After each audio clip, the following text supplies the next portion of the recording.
The EV market is not shrinking, it's being filtered. And while many automakers are quietly stepping back, Tesla is positioning itself for a completely different future, one that most headlines still miss.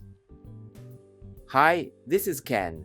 If you're looking at EV news and wondering whether this is a slowdown or a turning point, today's video is going to change how you see Tesla as an investment. If you own TSLA or you're considering holding it long term, this matters more than daily price movements. Because what we're seeing right now isn't about quarterly deliveries. It's about who survives the EV selection phase and who emerges with a platform that can scale over the next decade. Today, I want to connect several recent stories into one clear line so you can understand where Tesla really stands and why the market may still be underestimating it. Here are the key facts. Ford has effectively pulled back from large pure EVs like the F-150 Lightning while booking nearly $20 billion in losses. Tesla's Model Y standard recently exceeded its EPA-rated range in real-world third-party testing. Cybertruck earned the highest possible safety rating from IIHS, and it's the only pickup truck to do so. And on Wall Street, more analysts are valuing Tesla not as an EV company, but as a future Robotaxi and AI-driven mobility platform. Individually, these look like disconnected headlines. Together, they tell a very different story. Let's start with what's really happening in the EV market.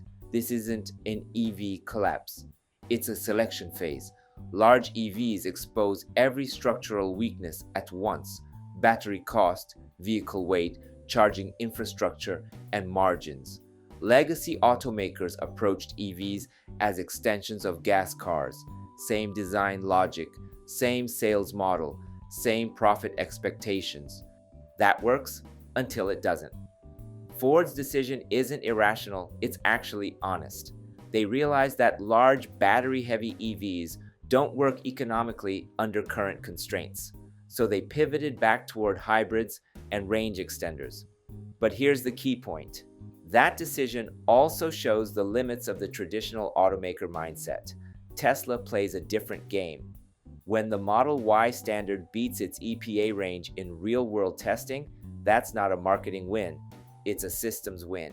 Tesla optimizes the entire stack: aerodynamics, motors, software, energy management, not flashy features, not gimmicks, relentless efficiency. This is what happens when you don't think of an EV as a product, but as a software-controlled energy system on wheels. And that same thinking shows up again with Cybertruck. Cybertruck earning top safety pick plus surprised a lot of people because, let's be honest, the design looks unconventional, even aggressive, but safety ratings don't care about aesthetics. They care about physics, structure, and engineering discipline. Tesla quietly reworked the front structure, energy absorption zones, and pedestrian protection. No hype, no press tour, just third-party validation. For investors, this matters because it reinforces something important. Tesla doesn't win by narratives, it wins by execution that compounds over time. Here's the unexpected part. The most important Tesla advantage isn't batteries, and it's not even autonomy yet. It's utilization. Legacy automakers design cars to be sold once. Tesla designs vehicles that can eventually generate value every mile they move. That's why Wall Street is increasingly focused on robotaxis, not because they're coming tomorrow, but because Tesla is the only company structurally built to operate a self-owned autonomous fleet. This isn't about selling more cars. It's about turning vehicles into revenue-generating assets. Looking ahead, the EV market will likely stay volatile. Demand cycles will fluctuate, incentives will change, headlines will swing, but Tesla's direction remains consistent. EVs are the entry point. Data fuels AI. AI enables autonomy. Autonomy unlocks utilization at scale. If Tesla succeeds here, even partially, the company transitions from an automaker into mobility infrastructure. That's not a short-term story, that's a decade-long one. So the real question for investors isn't whether EV demand slows next year, it's whether you still see Tesla as an EV stock or as a platform company quietly building the rails for future transportation. That shift in perspective is where long-term outcomes diverge.